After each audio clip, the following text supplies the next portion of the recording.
right. Hello, ladies and gentlemen, and welcome to episode 53 of my 2025 bodybuilding prep series.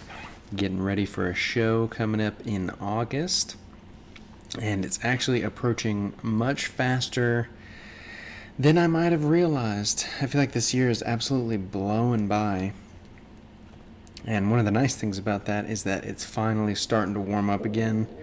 I don't have to be out there in sweats all the time. But it's still a little chilly sometimes in the morning. Been waking up pretty early for these sessions, so a little bit of sweats do me good. And then usually I pop some layers off midway through the workout once the heaters have done their job and I've started warming up. So you can see we're here with 65 pounds on the bar, still using the Versa grips, just for a little extra added wrist stability. Oh, I guess I forgot that I popped them off. Maybe I took them off and forgot to put them back on. I think I use them in the later sets, but I guess we'll see here in a minute.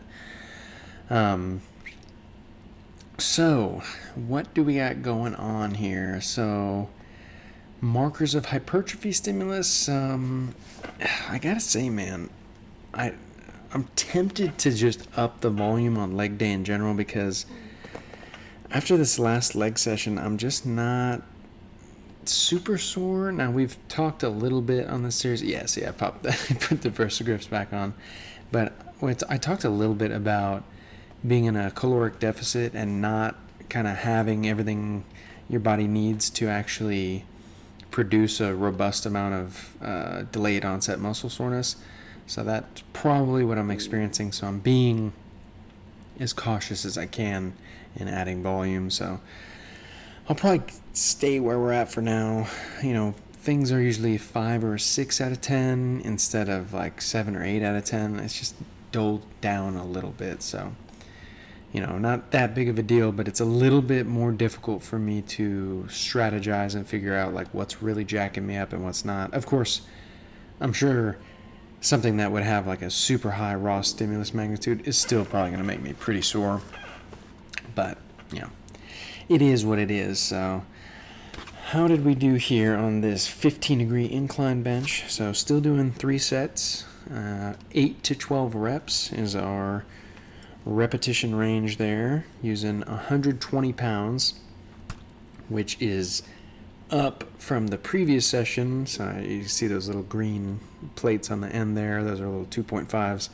So just added about 5 pounds to this movement. And then the goal here, since we did, for example, during my 3 RIR week on this exercise, using 115, we did 13, 11, and 9. And I determined that was around 3 RIR.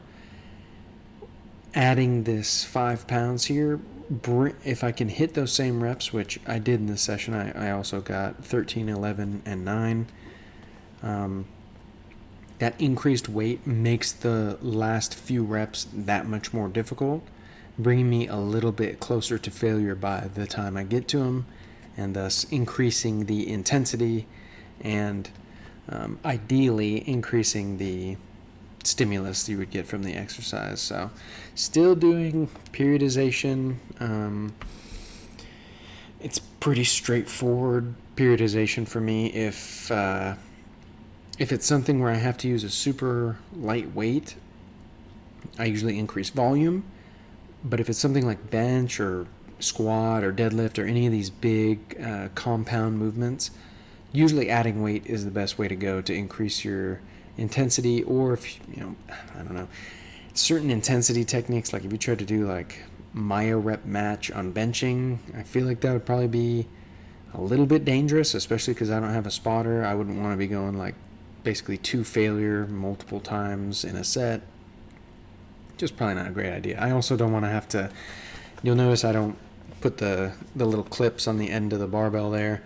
And that's because if I do end up going to failure, I got the safety bars there, and it looks like, I think they're about level with my hip. I could dump the bar there, but I also don't put the clips on. That way, if I have to, I can just tilt and then have the weight slide right off. Because those rogue plates, those bumper plates, it's metal on the inside, so they slide right off real easy. So just a little bit about the bench there. So yeah, the performance was good. The weight increase did get me closer to failure. If you go back, of course, I always fly by these sets, and oftentimes don't get to evaluate my form. But of course, I watch it when I'm editing, so I do notice these things. But we're moving on here to the seated dumbbell shoulder press. And this exercise, man, it's always been a real good one for me. And I actually found during this session that I was like, you know what, man, let me increase the weight a little bit more now that we're at 2 RIR.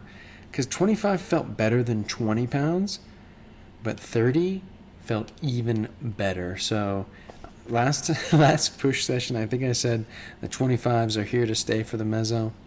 Nah, bro. The 30s are here to stay for the meso, unless I change it, of course. But yeah. Up the weight here to 30 pounds. Similar story to incline bench. The only difference here, and I've talked about this before, when you're using something like 30 pounds per arm is not a lot. So, and 25 pounds is even less.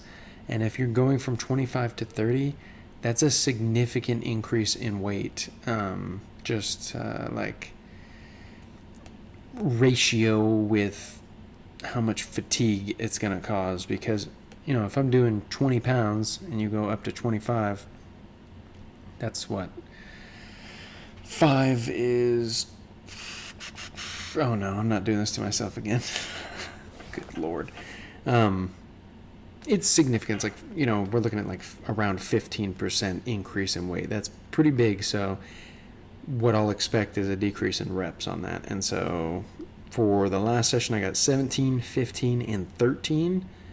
And that was with the 25-pound dumbbells. And I estimated that to be around 2 to 3 RIR, depending on the set. And on this one, I got 15, 13, and 11. And it felt like with the heavier weight, I actually was able to determine my reps in reserve a little bit easier. So I would say that was pretty accurately 2 RIR. And before I forget, let's actually watch here. And let's see how I start looking at the end of these reps. So slow eccentric looks good. Okay, good. We'll be able to see this one from the start here. So, of course, I always recommend using your legs to bring the weight up. That way you don't have to curl it and waste a little bit of front delt energy. And you can see nice and slow on the way down. Looks like my descent is a lot more even on this exercise compared to a lot of other ones. I've mentioned before that I tend to, like on the overhead tricep extensions, actually, we will see that exercise, but we might see what I'm talking about here in a little bit. I tend to do the first half way down much quicker than the second half. And that's not really a big deal. It's mostly to ensure that I'm getting that big stretch at the bottom. And yeah, let's see here. So you can see I like to brace my legs pretty well. You might notice my quads flexing a little bit at the bottom. Yeah, you see me flexing my quads, getting my whole body stable. That way I can not easily, but more effectively press using my shoulders to make sure that we're targeting the correct muscle for this exercise. And those definitely look strenuous for sure. Those are around 2 RIR. It can be hard to tell sometimes. And, if I wanted to, I could totally fake that and, be like, acting like it's super duper heavy and it's not. But, what would be the point in that? I'd be cheating myself out of gains. That would be pretty silly. So don't fake your reps in reserve, guys. Okay, that's like, I don't know. That's like something else, but I'm not going to say what it is. So overhead tricep extension. Now we can look at what I was talking about. This is a warm-up set, so I'm probably not going to do... Actually, maybe I will evaluate this one because the warm-up sets should look like working sets. And it's over. Look at that. Okay, so let's see how we look here. So 30 pounds, I think. Yes, we... Okay, yeah, so we're still doing 2 sets at 30 pounds and a drop set at 25 pounds. So this is probably this should be the first set. So that was just a feeler set, the one before this one. Basically, my body's warm at this point. I've done a bunch of pressing, you know what I mean? The chest has gotten a lot of work, front delts have gotten a lot of work, triceps are used in both of the first 2 exercises I did. So there's no need to keep warming them up over and over and over. I just do a few reps of the movement, in this case tricep extensions, remind my body, okay, this is the movement that we're going to do. All the muscles should be warm and ready. Just get the neural pathways going, feel it out a little bit, make sure it feels okay, nothing's jank, and then go straight into working sets like we are here. So let's see if I do that little halfway down. Yeah, so fast, slow. Yeah, so that's kind of my strat, especially because if you go slow the whole time, I find myself in a strange area where muscles that I'm not trying to target start getting used a lot more. So I feel like the triceps are not as involved in this first half of the eccentric here. The triceps are not as much involved. It feels like there's a lot of forearms, but once I break past 90 degrees on the elbows, it's almost pure tricep at that point. And so that's why once I start feeling the stretch, I slow it down and let that stretch just get crazy towards the bottom range of that movement. And then, of course, try to keep everything stable, keeping those elbows in as much as I can. And when I say that, I'm talking about instead of pressing like this, keeping the elbows in, it isolates the crap out of the triceps. And that's what I'm looking to do with this exercise. So that's why I'm doing it.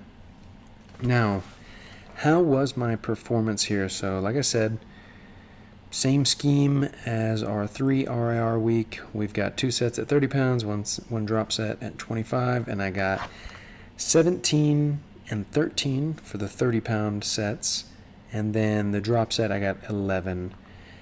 And last session I got 16, 13, and 11 on the drop set. Okay, so we gained 1 rep on one of the sets here, and then on the first set actually, and then we maintained, which is good because, as I mentioned earlier, the last few sessions, this exercise is actually starting to feel pretty stale for me. And once something starts to feel stale, you're probably losing the battle on the stimulus to fatigue ratio, because your body gets really used to doing it. It becomes easier. That's actually an interesting topic that I learned about recently, even just in general, calorie burning. People who move a lot more, their bodies actually become more efficient at moving, and so they burn less calories while moving, which it was kind of strange to me. But I mean, I guess it makes sense, right? If you're on your feet all the time at your job, your body's eventually going to adapt to that and get better at it. And then so it's going to be less strenuous, less difficult for you to do that. It's the same with any kind of adaptation. But I just found that interesting. So it's the same way with exercises like this, where once you've done something a long time, you keep doing it over and over, it starts to become a lot easier for your body to do it, and therefore less adaptations, which is not what I want, because I want to grow muscle or maintain it. So finishing up here with the deficit push-ups, but that's all I got for you guys on this one. I will see you next time for episode, what are we up to? That was 53, so episode 54. I hope y'all have a good one. I'll see you later.